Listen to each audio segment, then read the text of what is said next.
Okay, so I'm going to open the meeting.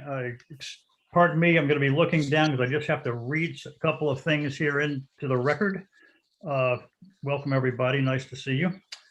As chairman of the Albemarle County Board of Zoning Appeals, I call the meeting for July 6th, 2021 to order. This is an electronic meeting.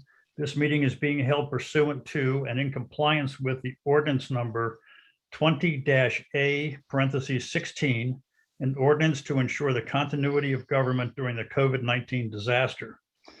The BZA members who are electronically present at this meeting are, and I just ask the members to just state their name, just to let us know that you're here and for the record for establishing a quorum. So I'll go first. My name is John Shepard. My name is Bo Carrington. My name is Kurt Burkhardt. My name is Ed Robb. My name is Marcia Joseph. Thank you very much. The opportunities for the public to access and participate in the electronic meeting are posted on the Albemarle County website, on the Board of Zoning Appeals homepage, and on the Albemarle County calendar. Participation will include the opportunity to comment on those matters for which comments from the public will be received. And with that, I want to just note that I've established a quorum. All the members are here. And we have identified ourselves. So people here are Ms. Joseph, Mr. Robb, Mr. Carrington, Mr. Burkhardt, and myself, Mr. Shepard. Want everyone to know there are no public hearings today. And with that, I want to just sail in. Well, the first thing I want to do, just step off my script for a moment here. And for the record, welcome Kurt Burkhardt here, our new member. I think I speak for all of us to say we appreciate your applying for the job. And I'm glad that you were appointed to the position. Every new person brings a new perspective, and it's always a good thing. So we welcome you here, look forward to working with you. And we're going to have some adventures together to boot. I look forward to that as well. So with that, I want to just step into the minutes, and this is just the approval of the minutes from the May 4th meeting. Are there any comments about them?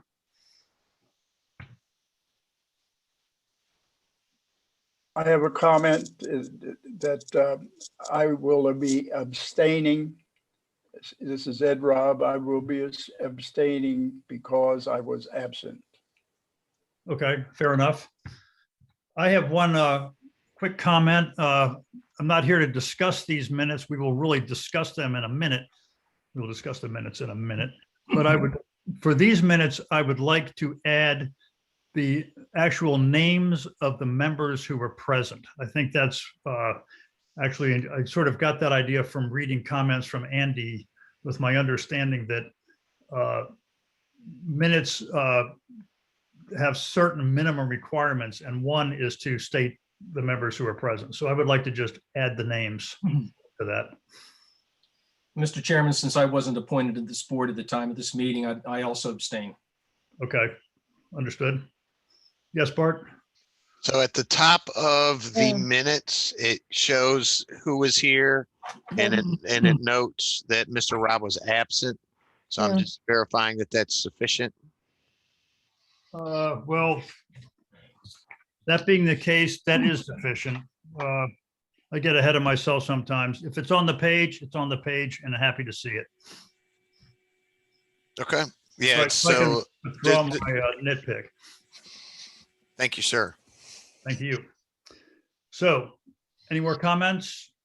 Those in favor of accepting the minutes with appreciation to Beth Goldman? Someone has to move the approval first, yes? Oh, Yes, we need a motion. sorry. I move we approve the minutes. Is there a second? I second. All right. All in favor of approval of the minutes?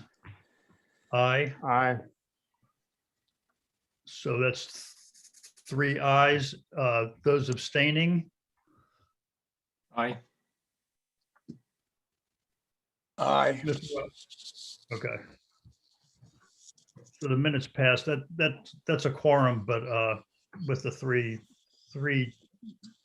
votes in the affirmative. So that's good. And thanks to Beth for that. I want to come back to our topic from last month about the new format for the minutes. The idea was, we talked at length about reducing them to moving sort of away from something that was close to verbatim to something more limited that captures the minimum requirements for minutes, and also certainly records decisions, votes, and so forth. And we had asked staff to work with Beth Golden, who transcribes the minutes, to follow the format that the Architectural Review Board uses, which we thought was succinct, captured the essence of the meeting, made it very clear by eliminating things that probably weren't necessary. So these minutes that we were looking at reflected that effort. I personally thought you did a good job. Have a few comments for the discussion, but wonder what other people thought as well.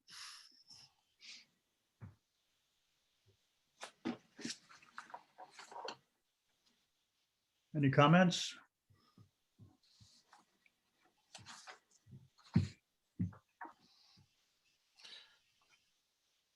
So I have just a couple of things that I'd want to say about it. Personally, I thought Beth did a good job of catching the meeting. It was pretty simple because there wasn't a hearing involved in it, so there was sort of less at stake, but I thought it was covered well. I think in the future, it's, for me, I will tell you, I'm going to make an effort to clarify the discussions at the end so that we can make as clear as possible our decision and the basis for it, and if possible, the basis for objections or contrary votes if there's not a consensus. And all I would say about that is it's certainly not a requirement. That's nothing that we can require, but I think if we're going to hone down the minutes, that we should make the actions as clear as possible. That will all play itself out as we just move forward. And I would also point out that nothing is set in concrete right now, because every set of minutes we have the opportunity to review and seek changes to, so that in the end, any minutes that we approve will be something that we all agree on. So it's not like we're turning it completely over to staff. We're still going to have control over our minutes, so I feel confident about that. So from my standpoint, it's Marcia, I thank you for really making this an issue. I appreciate the staff. I mean, I know Bart and Marcia had a lot of talk back and forth with Ms. Golden to make this happen. And I know, Andy, you are also keeping an eye out to make sure that even if we're reducing the volume of the minutes, that we're still hitting the requirements. So I just appreciate everybody sort of getting on the same page with that. And I think it's going to be a good step in the right direction for our processes. Can I jump in for just a minute here, John? Do. Thank you. Bart, I want to ask you, one of the things I thought was incredibly effective was having Francis, and I don't see him here today, but Francis, our deputy zoning administrator, was actually typing on the screen for us when we did the conditions of approval or the approval itself, and designating why it had been approved or not approved. And that was incredibly helpful because they were words that we could all look at and all agree to simultaneously, instead of sort of words in the air that were written down later in the minutes. So I'm hoping that we're going to continue with that process. Mr. Svoboda, yes, no? Yeah, What? Yep. So we will do our best that if we adjust the motions that we kind of do it in real time. And so Yeah. that takes a little bit of reconfiguring of the PowerPoint when we get to that point. If we're not agreed on it, that would be fine. And kind of to Mr. Shepherd's point, to ease finding the whys, if we state our whys during the motion. So if I was on the BZA and I wanted to approve something, I would say because it meets this criteria. Radio. Yeah, Right. yeah. The next voter could say, I agree with those reasons, could state their own reasons or other reasons for opposite point of view. So if we have those at the end, I think it will also help kind of consolidate those conclusions, both in reviewing the minutes when we're finished, but also in clarifying any wordsmithing that we'd have to do during the meeting in that real time. Thank you. Yes, ma'am. Yep, I appreciate that also. More on this topic? I'm just curious, what has been the allocation of time for Marcia or others to compile these minutes in the past? Just curious about the time element. Currently, we actually send them out. So they take a recording of, we record the meeting, and then we send that to the transcriptionist, who then turns them in the minutes for us. There's been various versions, and we've been probably doing this for a little over a year. Before it read like a big, long, lengthy book with no page numbers, no references on the side column. What you see now is kind of the final product, which works well if there's changes. You can go page 2, line 37, and here's where I see that, rather than having folks kind of fumble through. We do kind of summary minutes. If there was something that would go to court, appealed by an applicant or other aggrieved party, then at that time is when they would request, or we or court would request verbatim minutes, and then the transcriptionist would go back through. And sometimes we know that right away, that we know that that's going to happen. So rather than do 2 sets, we would actually do a verbatim right away. But, I think moving forward, I think we're pretty well set, and I think the summary ones will do us good. Our review time, I would have to lean on Marcia, but we haven't really been tracking that in-house. We've just been kind of getting it done. We know that it would take a whole day for her at least to go through the tape and check it between interruptions and things. So just from a workload perspective, it's more efficient with our resources, and more effective to send it to the transcriptionist. Hope that answers your question. Yep. Also, another way to measure them, past a meeting that would take, I'm just throwing it out there, maybe an hour and a half to 2 hours that would cover a hearing, could result in minutes of 40 to 50 pages, somewhere in that order. And a lot of them would have, starting with me, people sort of working out their thoughts. So there's a lot of words that weren't really on point by the end of the meeting, and a lot to wade through. It's a forest and trees thing. We're trying to, get rid of some of the forest so we can actually see the trees in the meeting, because they were long and hard to dig out the important points.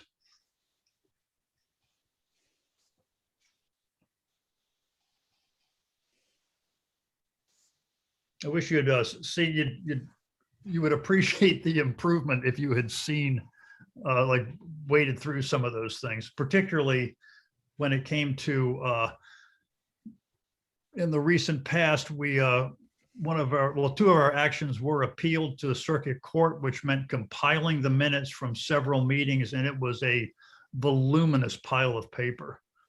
How many, Marcia, wasn't 903? Does that ring a bell? You're exaggerating a wee bit. It was 592, something like that. There was a 9 in there, however. It was a 9, but it wasn't the first number. Some other big number I'm thinking about. Yeah. And it took a lot to whittle that down into telling a succinct but complete story. And that was, I think, there was a lot of motivation from that. I think is sort of behind this idea now. Anyway, I'm happy with this. Hope others are too. You know, John, could I ask a question? Yes. If these cases go to court, the meetings are being recorded, is that correct? Yes.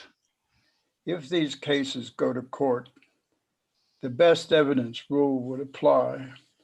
And I suggest that the actual recordings, not there may be transcripts, but the actual recordings would probably, Andy may correct me on this, the actual recordings would be the evidence. The parties to the case could submit whatever evidence they wanted to of the proceedings. My sense is that a judge would probably prefer a transcript because a transcript would be quicker for the judge to read and go back to rather than an audio or video recording. Yeah, that's correct. But if it was and I don't know if it has any bearing on the decision today, but if it was a transcript, it would be agreed that transcript rightly and established the facts that were presented by the recording of the meeting. It would have to be stipulated that you could use a transcript. Yes, there would need to be an agreement that the written transcript was an authoritative and authentic and correct recording of the meeting itself. There would need to be that stipulation before that transcript could be entered into evidence. That's correct. That's correct. But an attorney for one of the sides that's involved in the case could say, well, I don't agree with that transcript. I think there's some errors in it. And so I insist that we go by the recording. The recording is the evidence. Is that correct? Well, again, that would be for the parties and for the judge ultimately to decide whether to accept a written transcript or whether to insist on having an audio or video recording. Yes, and the judge could decide that they want the recording rather. And that would be up for the parties of that case to decide. Just as a refresher, the BZA is actually not a party to the litigation beyond just preparing the record. I'm not suggesting that. I'm suggesting that the evidence is the recording itself, not anything else. The best evidence. Maybe I'm just too much involved in criminal cases, but the best evidence would be the recording. Now, it would be up for the court to decide in a case what evidence to accept and not to accept. So I don't disagree with that. I don't disagree with that. And certainly our efforts here to reduce the volume of our minutes is done with full recognition that the meeting is recorded and every syllable is available for study if others want to find that. No, that's correct, Mr. Chairman. I'm not disagreeing with that either. I think a statement was made, unless I misheard it, that statement was made that the minutes were significant, and they are, but I just point out the most significant is not the minutes. Mm-hmm. Correct, Andy? And again, I hate to keep repeating myself, but that would be for a judge to decide, and it's good. I know that. It would be for the say is it's good that we've got. I understand that. Yeah. No question. No question. I take your point, Ed, is that that's the recording is the source material, and anything that's written after that's is kind of derivative. So the recordings are very important. Exactly. And that was my point. Right. Good point. Thank you for that. It may have taken a while, but that was my point. Thank Yeah. you for your patience. Good point it is.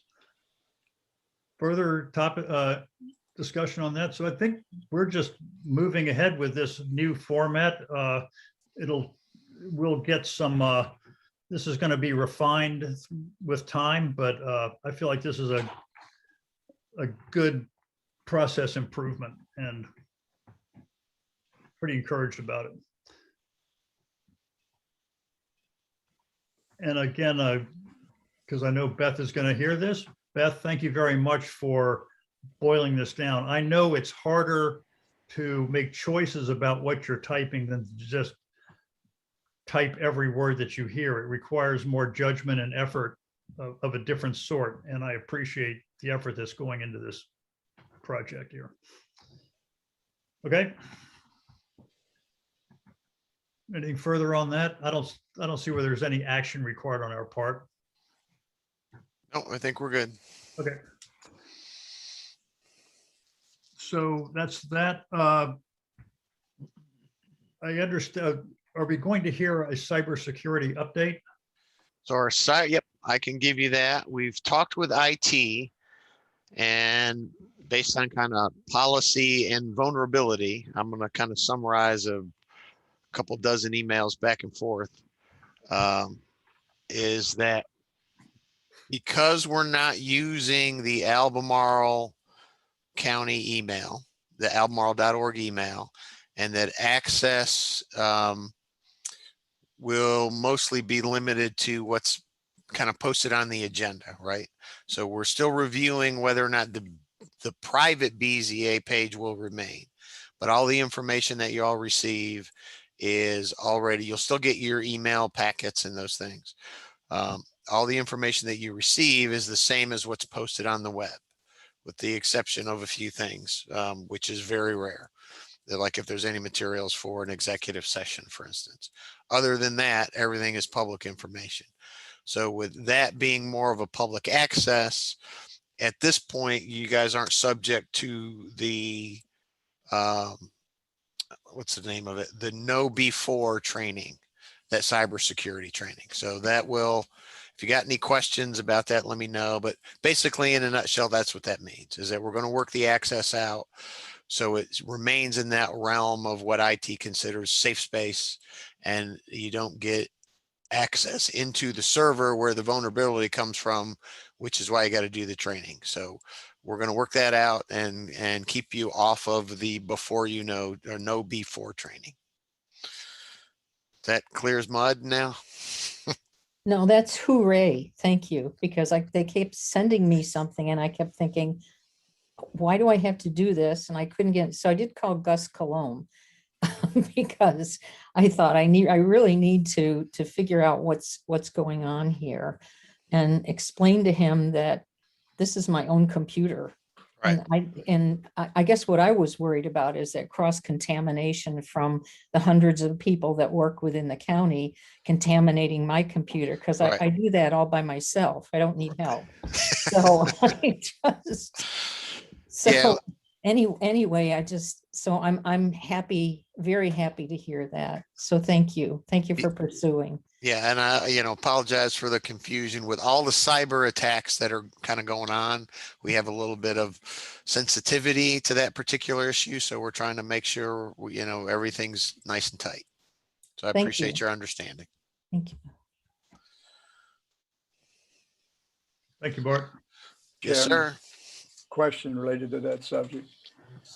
Did everybody take that annual training course that related to cybersecurity? Did anybody take it? I don't think I did. I did. I did. It was sent out to me. Yep. And I took it, but it comes from outside. It's the course, which I think was really pretty good. And we've done it 2 years in a row. And I'm surprised that Bo, you did it? You didn't do it? Bart did it. I did it. I wasn't, I was to understand that everybody was doing it. You had to do it. It was a requirement of the county to take that course. I thought, well, okay, that's good. I'll take it. But the course came from outside. Yes. It's like you typically. So I said, well, this is kind of strange. We're getting a course on cybersecurity from an organization outside the county. And it says it's coming from us. But so are you telling me, John, you didn't take it? As I recall, I had a little difficulty getting into it, and then I believe Marcia Alley followed up with a message that it wasn't necessary for us to take it at that point. I'm a little vague about that. I would like to have a more solid answer for you, but I don't think I did. Well, I don't want to think that I made a mistake and did the wrong thing by taking the course. But Bart, you took it. Yes, I took it. Well, Probably Bart- either Bart- way, Bart's it's either way, it's helpful. Right. It It's an informative thing, but from this point forward, it unless something else changes, it won't be required anymore for the BZA to take it. Well, I'm glad I took it. I would recommend that everybody takes the course. I think it gives you some really good insight and good opportunity to learn about cybersecurity, provided it's in fact a legitimate organization and a legitimate course, that it isn't some sort of scam and that's what I was concerned about. But Right. and I'm still concerned, but Bart says it's okay. What about it? I think you're making a good point, but Marcia, may I, So I What do you spoke say? with IT, and Know Before is a company that they contract with to provide that kind of training annually. So Mr. Rob, your having completed that training is not an issue, and you can find that it's helpful for just personal use as well. It's just specifically set up for our local government protocol and policies that they want to train us on. Having taken it is not an issue for you. It was not a scam. It will actually, like you said, it's good information. That is a company that is an external source, and they do contract with them. So you're fine to have taken it. However, our conversation with IT has now, they have come to a place where, in looking at the profiles for BZA members, they have removed the Albemarle.org association with those email addresses that now will not require that you take that anymore. Well, I don't mind taking it, because I just wanted to make sure it's legit. And Yeah, it was legit, but you will likely not even get that email again. But I got, I kept getting emails that said that I had to take it. It was a requirement. And you need to take it. It's like threatening me. So I thought, well, IT I've does been- that I think we sometimes. can. I've been threatened lots of times, and so I'm not going to. I'll take the course. So I did. But anyway, thanks for the assurance that I didn't contaminate the whole county system. I think we can, I'd like to leave this at the moment with the idea that maybe some sort of training comes down the pike in the future. But if that is the case, that Marcia, you would notify Marcia Alley, you would notify us in a really clear way that this is a separate new initiative, and really lay it out so that it's separate from the things that happened before. And then if IT wants us to do it, we'll do it. I mean, it's not, we just present it in a way that's clear to us that it's it's a requirement, and we'll get with the program. Okay. Yep. Okay. So thanks for clarifying that. It's been a bit confusing, and good to know. So with that, any other comments, questions about that? Okay, so what I want to do now is move into a closed session, which you can do for personnel matters. I guess let me get my, does anyone have any, do we want to talk about the process first, Marcia, just to make sure we're clear on, I mean, the point that I'm driving at, I'm getting ready to read something. I'm going to read something into the record, but then, and after I do that, I believe the instructions are, we'll just leave this meeting, just close it, leave it. And you are going to find an email at the top of your inbox that's going to invite you to another meeting. This is just for the members. That And is correct. and one more thing I'm thinking about, just sort of the mechanics of this. I expect, what I would like to do is set a time when we reconvene the open meeting, maybe give ourselves 10 minutes to talk about this. Do people think that's enough time, a reasonable amount of time? Less, more, 10 minutes is okay, I'm seeing heads bobbing up and down. Okay, so we'll call the time when we're going to reconvene. This might be a little break. We may have to like speed it up to make the time, but that's what we're going to do. So clearer about that? I'm going to say yes. So we're going to leave this meeting in a minute and come back into an executive session. And with that, I'm going to make a motion here. I move that the Albemarle County Board of Zoning Appeals go into a closed meeting pursuant to section 2.2-3711 parentheses A of the Code of Virginia under subsection 1 to discuss employment of legal counsel for the Board of Zoning Appeals. Is there a second? I second.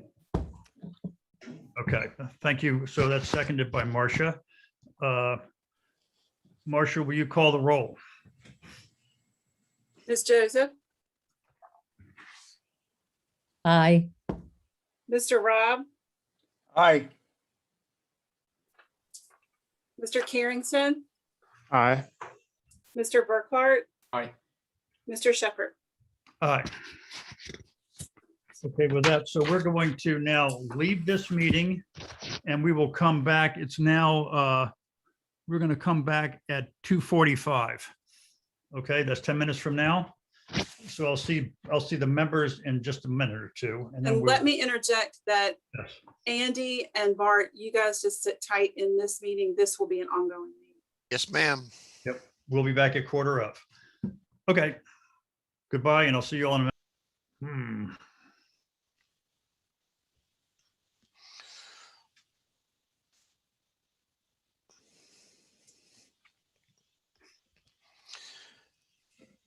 Andy, is there any protocol issues with getting started without the other member?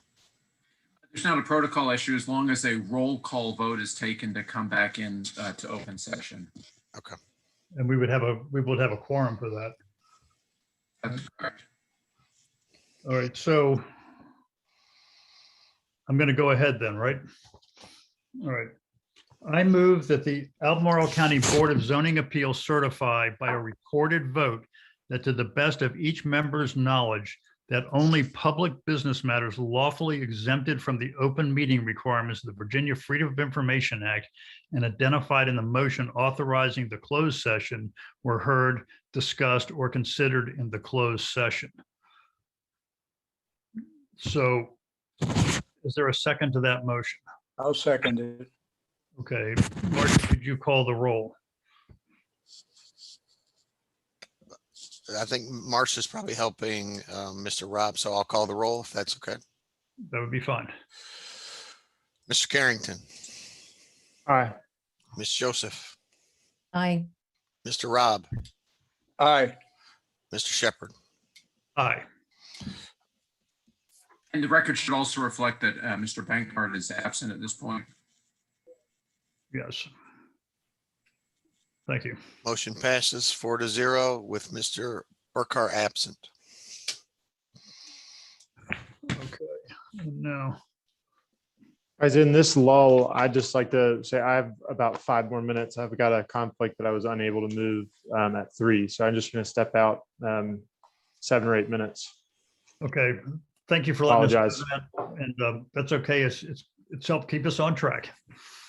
All right, so I want to announce that we agreed unanimously, including in our meeting with the vote from Kurt Burkhart, that we wish to. Mr. Chair, if I might interrupt, Yes. any action that the BZA wishes to take should be made in open session. Votes are not allowed in closed session. Any action that the board wishes to take should be done by a vote in open session. Okay, good. So we are now in open session. So I guess the 4 of us will proceed with that. Okay.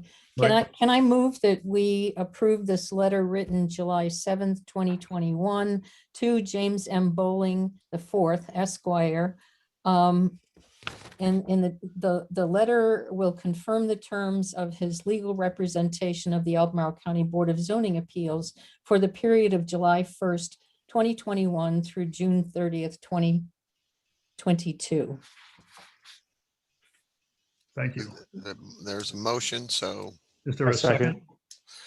Seconded by Mr. Carrington. So Bart, could you call the roll?